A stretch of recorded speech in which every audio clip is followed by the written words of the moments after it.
Hello বন্ধুরা, কেমন আছো বলো। আমি অনেক দিন পর তোমাদের কাছে এলাম। এই বর্ষার দিনে আমাদের বাড়ির বাচ্চারা খালি বলছে কিছু একটু তৈরি করো সন্ধ্যের সময়। সেই জন্য আমি একটু ভেজিটেবল করবো বলে এইসবগুলো নিয়ে বসেছি।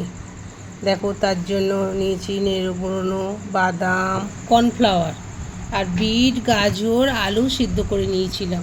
সেই বিট, গাজর, আলু সিদ্ধ করা জিনিসগুলোকে গরম তেলে প্রথমে দিয়েছিলাম জিরে গুঁড়ো, লঙ্কা গুঁড়ো, আদা রসুনের পেস্ট দিয়ে,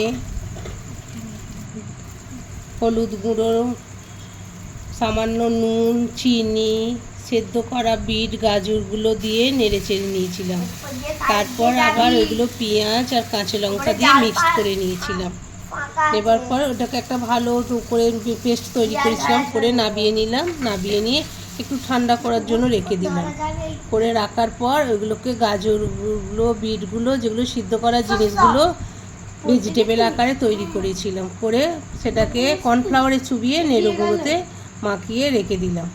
রাখার পর গরম তেলে ওগুলোকে ছেড়ে লাল লাল করে নিয়েছিলাম। ঘরোয়া পদ্ধতিতে ভেজিটেবল আমার রেডি।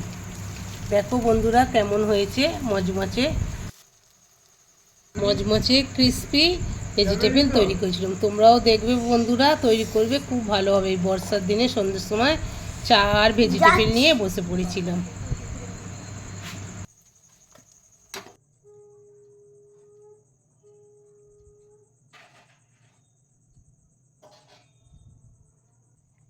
সসে চুবো, চুবি কি সসে চুবি না, খাও না, খাও না।